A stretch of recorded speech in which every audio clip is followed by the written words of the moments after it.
Te consumes como un cometa y no te das cuenta. Te sientes apuesto porque brillas y tienes gloria. Brillo, gloria y luego... La heroína está fuera de moda. El dopaje parece ser la droga del siglo XXI.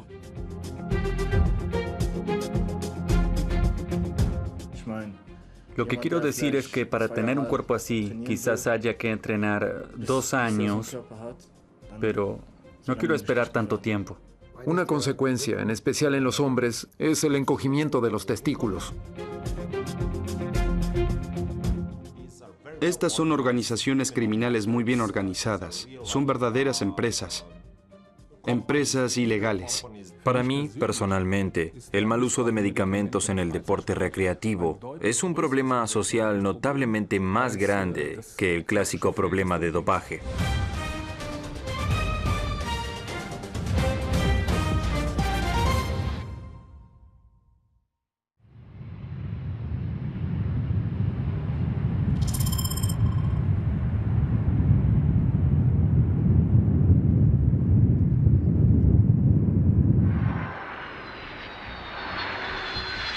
En septiembre de 2010, aterrizó un avión del lejano oriente en Múnich con carga prohibida. Estaba remitida a un hombre de Alta Baviera. Un paquete que le llama la atención a un agente aduanero. Mira el objeto con atención.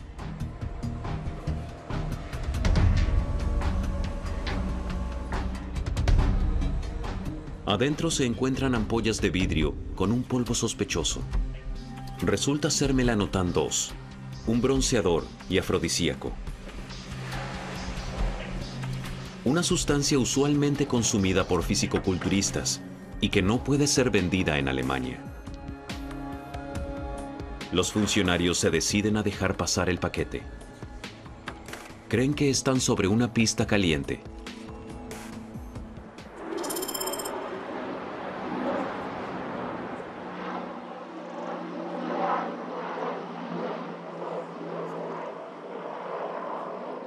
La pista lleva hacia este hombre. Tenía un laboratorio clandestino, un vendedor de sustancias para dopaje con clientes en todo el país. Él mismo está colmado de anabólicos cuando llega a la comisaría que lo investigaba. Finalmente, le dan 4 años de prisión. Diría que es como conducir un auto de Fórmula 1 a 300 kilómetros por hora y de pronto te quitan las ruedas a esa velocidad.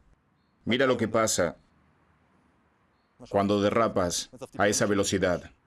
Luego de un dopaje extremo durante años, ahora se encuentra en periodo de abstinencia. Creí que mis músculos se iban a desgarrar. En la pierna se me fisuró un grupo de fibras musculares porque la tensión era demasiado grande. Ya no podía pisar más porque sentía como clavos enterrados en las plantas de mis pies. Sentía mucho dolor. Hasta su arresto, tenía un gran nombre en la escena como uno de los mejores cocineros de dopaje.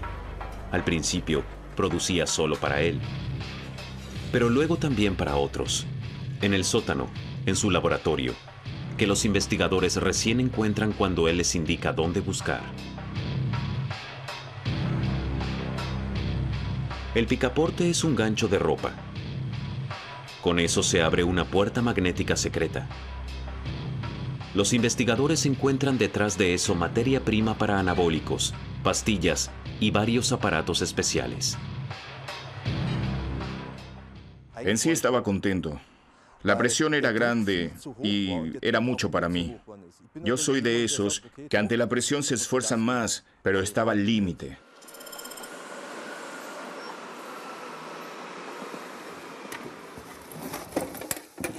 El laboratorio de Böhmer, por lejos, no es lo único que descubrió la aduana en el último tiempo.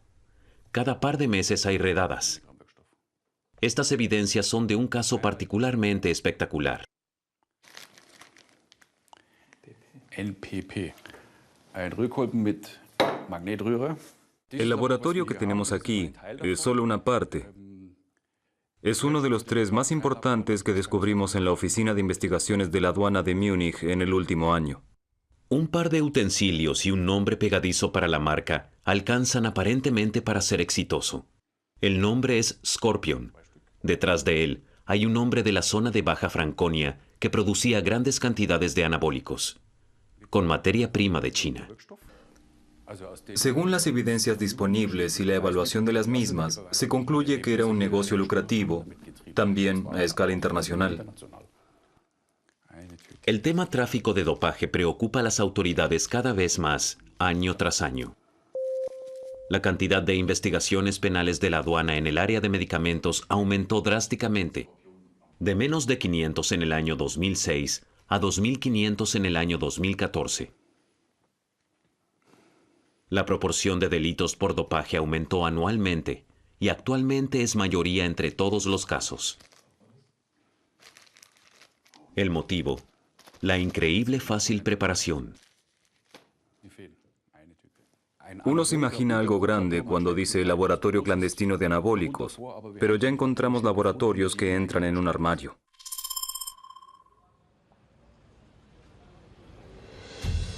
Detrás de los muros de esta universidad da clases Martin Horning. No solamente es profesor, sino también un pesista amateur. Hace años que estudia el tema del abuso de medicamentos y dopaje, tanto por su cuenta como profesionalmente. Horning tiene 2 doctorados, uno en ciencias de la comunicación y otro en medicina. Un pensador transversal que une distintas disciplinas. Sus campos fuertes: salud en los hombres y adicción. Yo veo personalmente el abuso de medicamentos para el deporte recreativo como un problema social mayor que el tradicional campo del dopaje. Aunque se le preste menos atención mediática, de acuerdo a la cantidad de casos y la relevancia, el abuso de medicamentos en el deporte recreativo es notablemente más importante. En sus clases, quiere sensibilizar a sus estudiantes exactamente en ese campo. Les cuenta de sus experiencias que hizo hace décadas como estudiante de medicina en el gimnasio. Para mí era muy extraño en ese entonces, cuando me pedían si podía conseguir esteroides anabólicos del hospital. Simplemente no lo entendía. Me detuve a observar más detenidamente esto y vi cómo algunas personas se fueron transformando consecuentemente. Para mí eso era una situación excepcional. Unos pocos que querían conseguir un rendimiento extra, llevar sus cuerpos a condiciones extremas, moldearlos más allá de las medidas normales, y en ese entonces no llegaba a entender las consecuencias que eso podía tener. Horning vive y trabaja en un castillo en Renania del Norte, Westfalia. Su proyecto de investigación más reciente es un estudio encargado por el Ministerio de Salud Nacional. El tema es el abuso de medicinas en el gimnasio. Para eso dio seminarios de prevención en 15 gimnasios en todo el país y encuestó a 300 físico-culturistas amateur. Su conclusión fue que los gimnasios son el lugar de aprendizaje de quienes se dopan o quienes quieren hacerlo. El 5% de todos los socios de gimnasios ya consumieron anabólicos. Sobre 9 millones de socios en toda Alemania, esos son 450.000 consumidores, siendo conservador. La mayoría de ellos son hombres. La expresión de la fuerza corporal es algo masculino, no se asocia con mujeres. Creo que eso corresponde a una antigua imagen de masculinidad profundamente arraigada en nuestra sociedad y que se opone a la actual, en la que el hombre tiene una amplia gama de roles que ocupar en la sociedad. Muchos buscan el esquema clásico, que ofrece seguridad, reglas claras y valores claros. El valor de un hombre fuerte. Se ha implementado la tortura al servicio de la belleza, siguiendo la antigua y simple sabiduría que dice que se debe sufrir para obtenerla. El físico-culturismo masculino tiene sus inicios en la década del 50 y del 60. En esos años, se importó el físico-culturismo desde los Estados Unidos a Alemania. En los años 70, Arnold Schwarzenegger y otros llamaron la atención popular con su musculatura masculina. El punto cúlmine del físico-culturismo es en los años 80, para desaparecer luego nuevamente en un nicho. El deporte de fuerza está volviendo a la popularidad desde hace algunos años, de un nuevo modo, empujado por los medios sociales. Las estrellas del físico-culturismo documentan en cuentas propias en YouTube sus transformaciones corporales. de oficinista a héroe en muy corto tiempo. Una moda que pareciera hecha a medida de este tiempo de presentación y optimización de uno mismo, para un tiempo en el que la apariencia tiene una importancia altísima y a la que cada vez más personas ayudan. La estrategia legitimadora de la gente es: con todo esto vivo de modo mucho más saludable que el hombre promedio, que no hace ningún deporte, entonces puedo tomar esteroides anabólicos y hacer 2 o 3 tratamientos al año. El médico forense Andreas Büttner es experto en las consecuencias a largo plazo del abuso de drogas y dopaje. Entre tanto, es el director del Instituto de Medicina Forense de Rostock, pero vuelve regularmente a Múnich, la ciudad en la que trabajaba. Allí realizó autopsias a consumidores de anabólicos y pudo asegurar que esas sustancias envejecen el cuerpo más rápidamente. Es por eso que los órganos de consumidores regulares de dopaje son similares a los de personas sensiblemente mayores. Quienes hayan consumido sostenidamente pueden contraer pequeños infartos. Se observan los pequeños agujeros en la materia gris. Estos son pequeños infartos que sucedieron porque los vasos sanguíneos se redujeron por los depósitos de cal. Esto hace morir el tejido cerebral. Este es un infarto pequeño, pero puede ser que el cerebro se vea afectado en un área mayor y que el paciente o la persona que haya consumido estas sustancias sostenidamente durante años muera. Además de eso, Büttner observó que muchos consumidores de dopaje de gran musculatura tenían atrofiado exactamente eso que querían realzar: su masculinidad. Una de las consecuencias, especialmente en los hombres, es el encogimiento de los testículos. Aquí vemos un testículo de un hombre joven y saludable, en comparación al testículo de un hombre que consumió anabólicos durante años. Es decir, es notable la diferencia. Esto puede acarrear disfunción eréctil, según mi criterio profesional.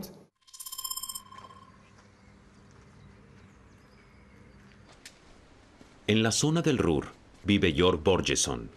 También él quería fuerza y masculinidad. Comenzó a entrenar en un barrio que estaba de moda en tiempos en los que se extraía carbón de aquí. E hizo algo de lo que hoy se arrepiente. Cuando camina por aquí, es como si enfrentara al pasado.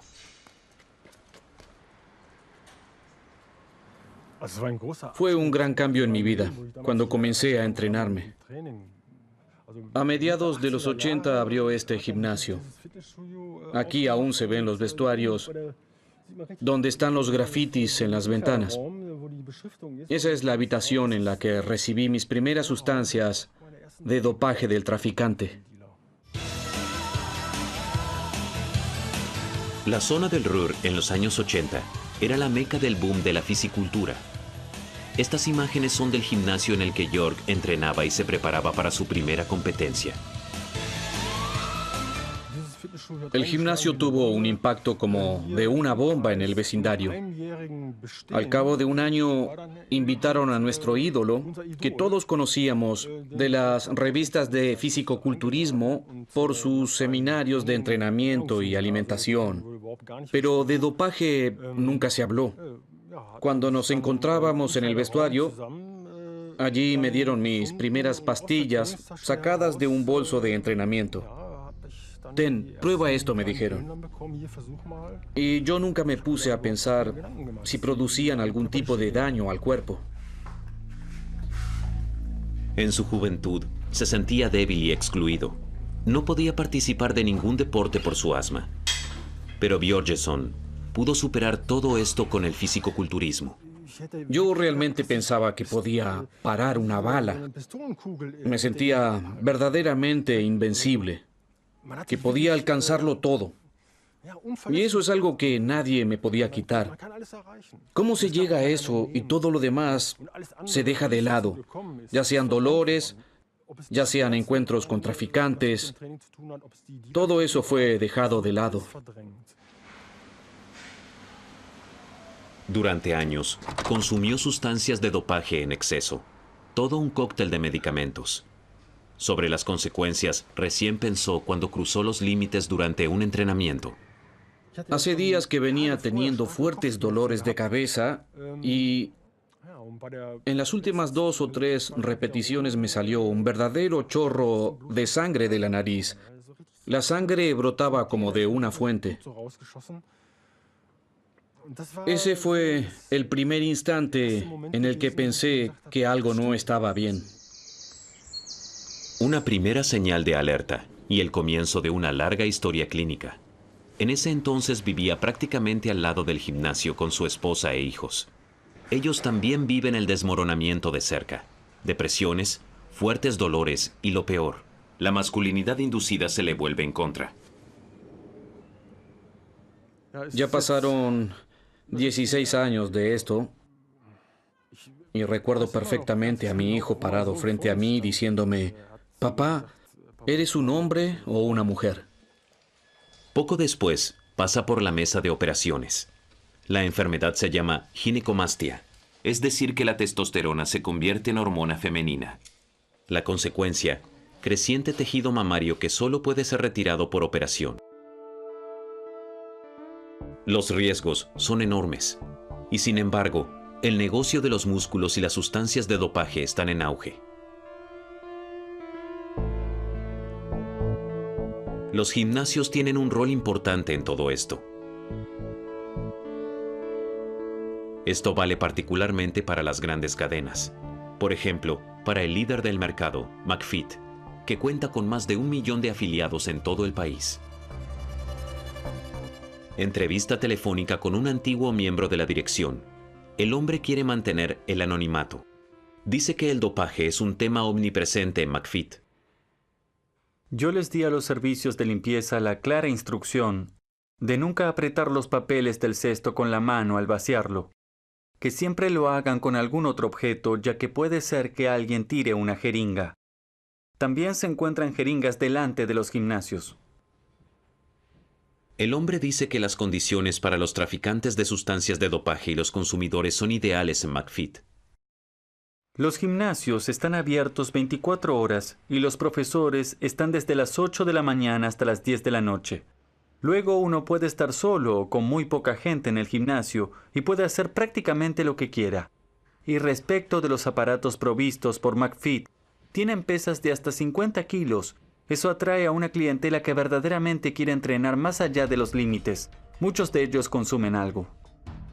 Las grandes cadenas no hablan al respecto. Esta fue la experiencia que tuvo el profesor Martin Herning cuando preparaba su estudio sobre dopaje para el Ministerio de Salud. Le escribí a las 3 cadenas más grandes de Alemania. Obtuve una respuesta solamente de McFit. Los mandos inferiores se mostraron interesados en la propuesta, pero luego de un corto periodo de reflexión me informaron que el sector de marketing decidió en contra. ¿Acaso rechazaron el seminario de prevención del profesor Herning porque no cuadra con el esquema de negocio? McFit no quiere responder a estas acusaciones. La compañía comunica, sin embargo, que estaría trabajando en un programa de prevención propio. Se presentaría en otoño. Esto está largamente atrasado. Aparentemente McFit tiene un problema de dopaje hace tiempo. Según su sentencia, el ex dueño del laboratorio ilegal Martin Böhmer vendía anabólicos en y delante de un gimnasio de la cadena McFit antes de que lo arresten. Según él, hoy en día se abstiene de las sustancias de dopaje. Desde que no consume más anabólicos, cambió su entrenamiento.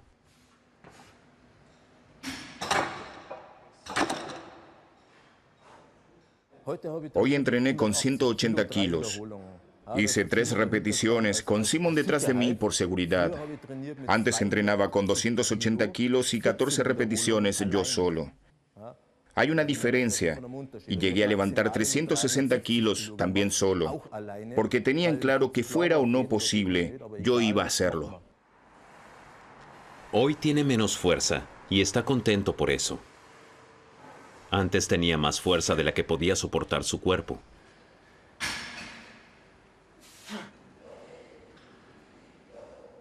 Cuando tu cuerpo está en llamas, estás bajo tal efecto de la adrenalina que sigues trabajando.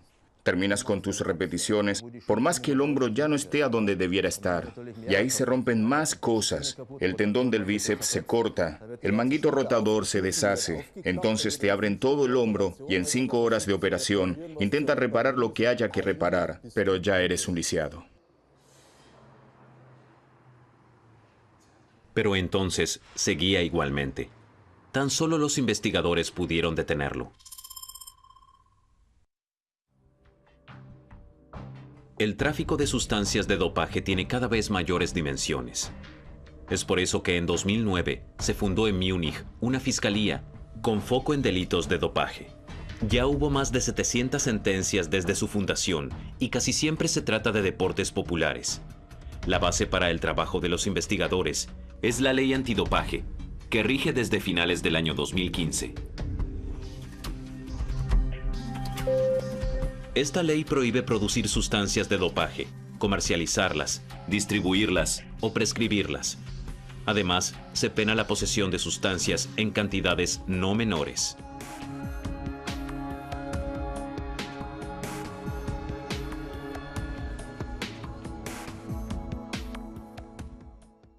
La Fiscalía 1 de Múnich está organizada de tal modo que estos procedimientos se agrupan en una división que se ocupa, entre otras cosas, del crimen organizado. Eso significa que hay experiencia, en especial en determinadas estructuras de organizaciones, como puede ser constatado aquí, en el área de vigilancia de comunicaciones. En el dopaje, también hay estructuras que hacen necesarias estas medidas para la investigación. El negocio ilegal aparentemente es altamente atractivo. Las ganancias son enormes, como lo muestra una cuenta de ejemplo de la aduana.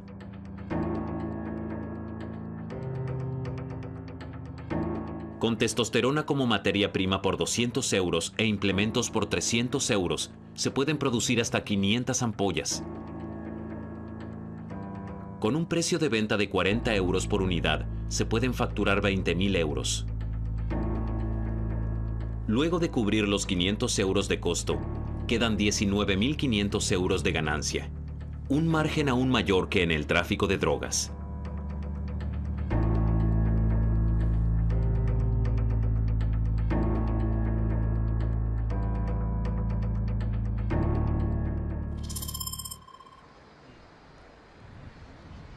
Pero las sustancias de dopaje no provienen solamente de laboratorios clandestinos.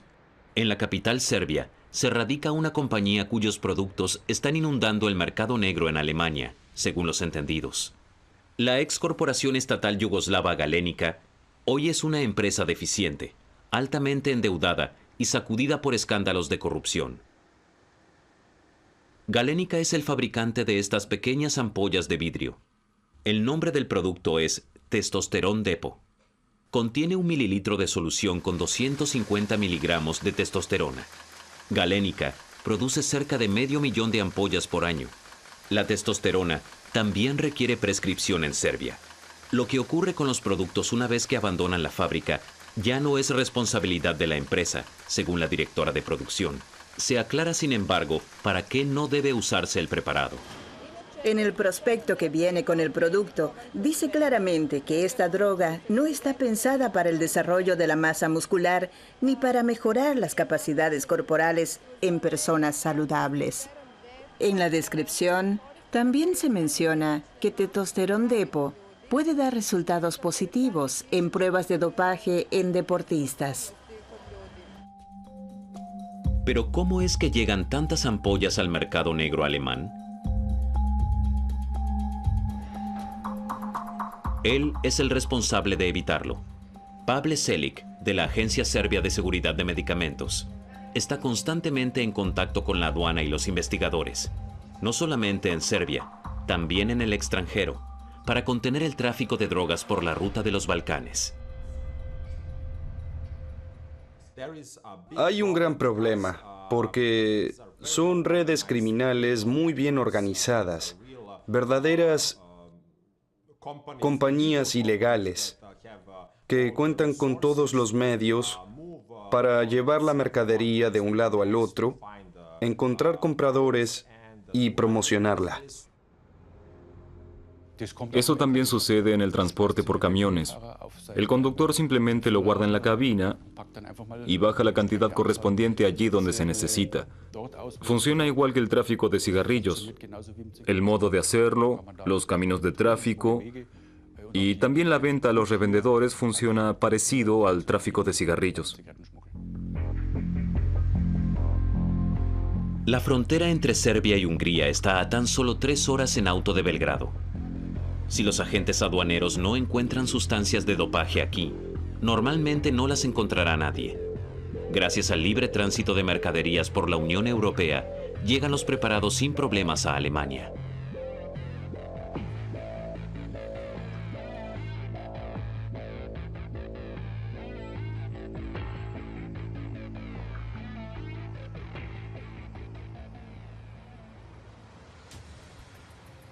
Para que los preparados lleguen al circuito ilegal, las farmacias tienen un rol fundamental, según las autoridades serbias. Esto mismo indica un video de una persona de contacto, grabado por testigos en Belgrado. Buen día, ¿sabe dónde puedo conseguir Testosterone Depot? Un momento. Voy a preguntar si está en depósito en alguna de nuestras sucursales. Hola, habla Ivana. ¿Aún tienen Testosterone Depot? Sí, tienen. ¿Puedo comprarlo sin receta? Sí. ¿Realmente es tan fácil? Esta es la segunda sucursal. Y efectivamente, aquí se puede comprar testosterón sin receta. 3.412 dinares, unos 28 euros al cambio, por 12 ampollas de galénica. Así de fácil ingresa en el circuito de comercialización ilegal el testosterón. Un medicamento que también en Serbia debe venderse con receta, en pequeñas y aparentemente también en grandes cantidades. Los criminales compran las sustancias de dopaje en distintas farmacias, según las autoridades.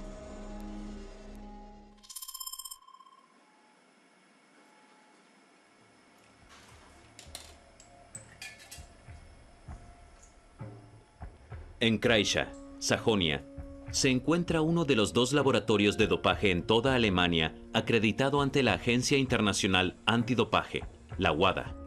Allí se analizan las pruebas de dopaje de los atletas profesionales. Sin embargo, desde hace algunos años, hay otra tarea que gana cada vez más relevancia: el análisis de los preparados que confiscan tanto la aduana como las fiscalías del país. Miles de pastillas, polvos y líquidos fueron analizados por los químicos en los últimos años y pudieron concluir que la mitad de las sustancias de dopaje no contienen lo que dicen contener.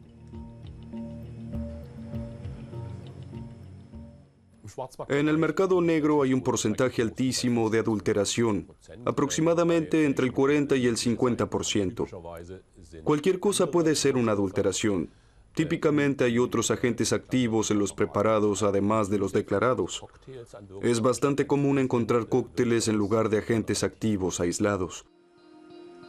Además, es usual que los agentes activos se encuentren en dosis mucho más altas o bajas que lo declarado. Esto es peligroso para los consumidores, que generalmente elaboran planes estrictos para controlar los efectos secundarios. Si la droga está adulterada cuando se encuentran sustancias activas distintas a las declaradas, entonces todos esos planes se caen. En la autopsia de consumidores regulares de anabólicos, se muestra lo peligroso que es el abuso de sustancias de dopaje. Aquí vemos, por ejemplo, un infarto por ruptura de la arteria coronaria que estaba tan dilatada que se abrió hacia la cavidad cardíaca.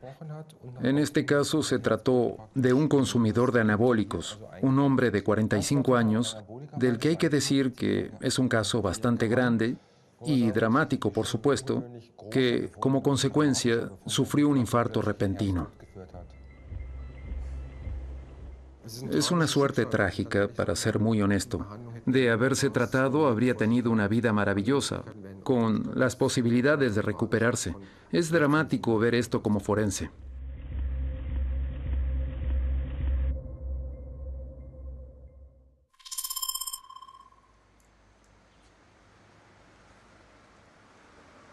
Incluso después de años de su operación de pecho, Jörg Borgensson no abandona el tema. Hoy pelea en su rol de activista antidopaje por un deporte limpio, también en el ambiente recreacional. Con escasos medios instaló una sala de prevención en su vivienda. Algo que noté en los primeros años en los que estaba muy activo en las escuelas es que todo esto también era un proceso para mí. Eso está claro. Para poder deshacerme de todo esto que me pasó. Es para que pueda verte y ayudarte para ver si lo haces correctamente. Inténtalo ahora. Siempre vienen adolescentes a ver a Borgenson, que lo conocen en eventos informativos para jóvenes, en escuelas o por Facebook. Lo que quiero decir es que para tener un cuerpo así quizás haya que entrenar 2 años. No quiero esperar tanto tiempo. Que igualmente acuda a Borgenson radica en su credibilidad, dice el joven. Si hablo de eso, entonces lo hablaría solamente con Jörg, porque sé que es confidencial. El médico solo me diría cosas que no me interesan. Ya sé muchas cosas, y él solamente me las repetiría. Y no quiero escuchar eso. La impotencia también es algo que puede suceder. Borgenson conoce el esquema de pensamiento de los adolescentes de su experiencia propia. Justamente por eso es que espera poder apartarlos de ese camino. También puede pasar que los tendones se sobreexijan por los anabólicos y demás sustancias del dopaje. Definitivamente me haría respetar ante otros y me respetaría a mí mismo. Y de cualquier manera me sentiría mejor con eso. Borgenson nota una y otra vez en su trabajo que hay muy pocas ofertas para adolescentes así. La estructura de la prevención está armada para las drogas clásicas, como el alcohol, el hashish y la marihuana. Pero las drogas para aumentar el rendimiento parecen ser las drogas del siglo XXI. La heroína está fuera de moda y el dopaje parece ser la droga del siglo XXI.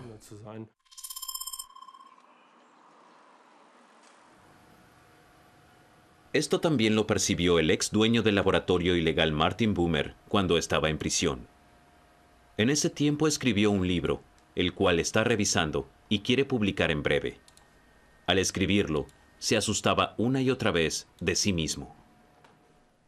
Cuando escribes y luego lees tus propias palabras 2 o 3 días después, es como si fuera otra persona, alguien fuera de sí.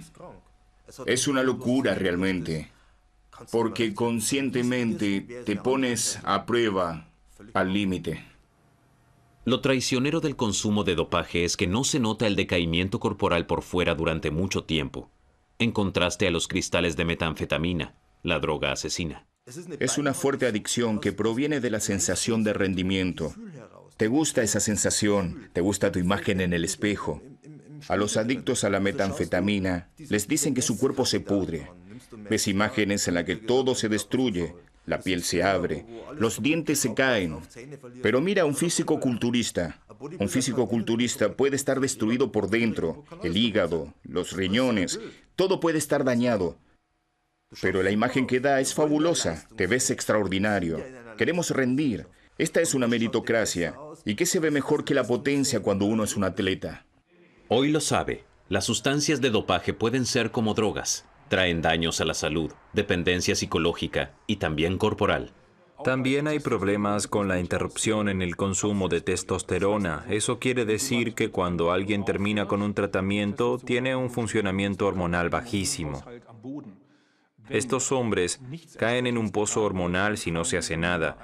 Tienen el nivel de hormonas de un niño recién nacido y a causa de esto caen también psicológicamente. Caen en un gran pozo anímico.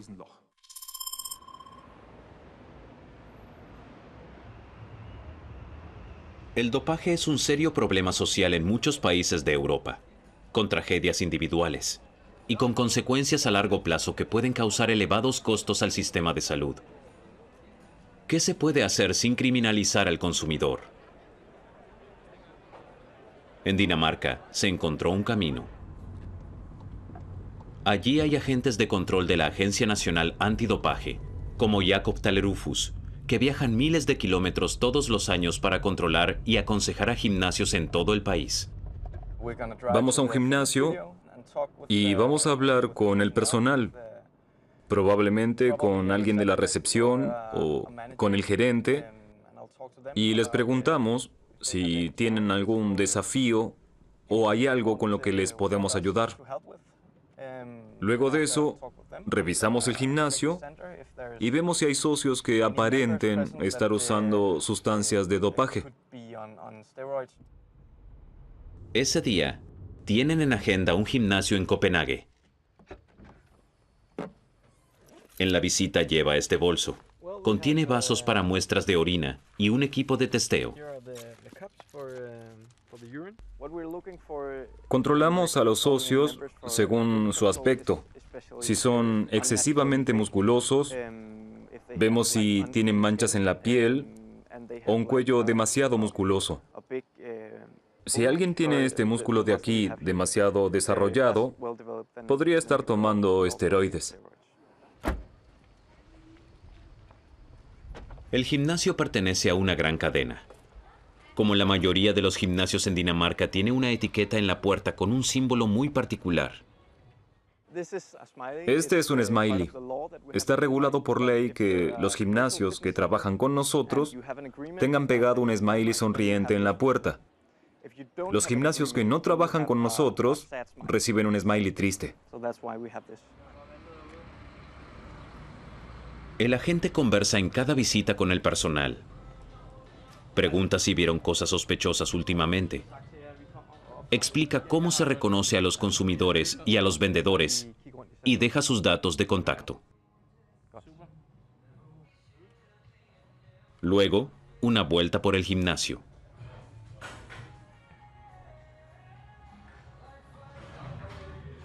Está conforme. Hoy no hay socios con musculaturas antinaturales. No hace falta hacer controles de dopaje. Veo personas jóvenes perfectamente naturales. Eso es bueno. Lo bueno del sistema dinámico es que todos pueden reconocer claramente qué gimnasios toleran el dopaje y cuáles no. Esto incentiva a los gimnasios a mejorar su imagen a través de la tolerancia cero. También ayuda a los padres a decidir dónde pueden entrenar sus hijos. ¿Y qué es lo que hace la política en Alemania? No es fácil descubrirlo. El sitio web de la dependencia de drogas del gobierno da la impresión de que son los responsables de los temas relacionados al dopaje en el deporte recreativo. Sin embargo, la funcionaria de la CSU, Marlene Mortler, no quiere dar ninguna entrevista al respecto. Hace saber que el tema probablemente corresponda al Ministerio del Interior. En el ministerio dirigido por Thomas de Maizière, se dice que subvencionan el deporte profesional, no se encargan del deporte recreativo. Posiblemente puedan ayudar los ministros de deporte de los estados de la federación.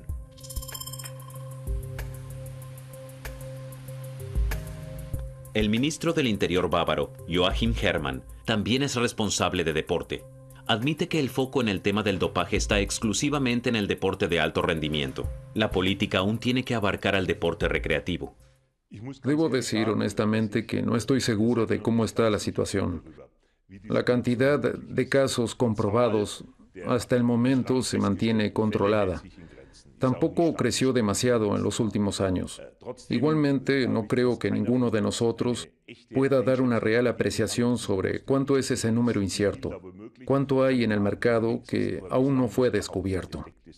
Sucede que hasta ahora nadie se preocupó demasiado por el tema del dopaje y los anabólicos en el deporte recreativo para el normal de la población, más allá del deporte de alto rendimiento.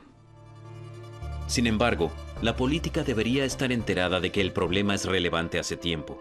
Cientos de sentencias, miles de juicios y casi 500,000 de consumidores en gimnasios es lo que contabiliza un estudio encargado por el gobierno nacional. Debería alcanzar para dar una señal de alarma. Al menos, hay planes en el Ministerio del Interior de instaurar una fiscalía enfocada especialmente en el tema. Lo decisivo, como siempre, es lo que hay detrás, y no es otra cosa que los negocios ilegales de los proveedores. Esto tiene que quedar muy claro. No se trata de criminalizar a un consumidor individual, sino que en general se trata de que otros hacen negocios criminales y a ellos tenemos que perseguir. ¿Acaso subestima la política este tema? Si se hace algo, ¿será exclusivamente desde el punto de vista de la persecución penal? Prácticamente no hay ofertas de prevención o asesoramiento para adictos al dopaje. Para mí es una distorsión en la percepción. Se niegan a tomar conocimiento de las consecuencias que tiene esto y por eso se cree que es algo postergable. Pero justamente ese es el problema de los efectos a largo plazo. Son devastadores, no solo biológica y bioquímicamente, sino política y financieramente. En Dinamarca, hace tiempo hubo un cambio en el enfoque. Michael Ask es un ex policía especializado en el crimen organizado internacional. Hoy es director de la Oficina Nacional Antidopaje. Esta oficina también estuvo concentrada durante mucho tiempo únicamente en deportes de alto rendimiento. Creo que hay que mirar 10 años hacia atrás, cuando el entonces ministro de Cultura, que también era responsable por el deporte, organizó las voluntades políticas de todos los partidos para tratar el tema del dopaje como un problema serio para la sociedad. Esta es la postura desde entonces. Da igual si el gobierno cambia cada tanto. Aquí, como en otros países, se mantiene la voluntad general de apoyar nuestro trabajo en este ámbito. En los gimnasios se evalúan los exámenes del año pasado. 70 exámenes dieron positivo. Otros 70 atletas se rehusaron a hacer la prueba. Ambas cosas acarrean sanciones considerables. Se le prohíbe la entrada a los gimnasios por 2 años, no solo al que iba, sino a todos los que trabajan con nosotros, así como también a los clubes deportivos que están organizados de manera oficial en Dinamarca. Es una sanción para ser tomada en serio. En Dinamarca se encontraron soluciones al problema que ni siquiera se reconoce como tal en Alemania, y con el que inmensas redes criminales internacionales hacen grandes negocios.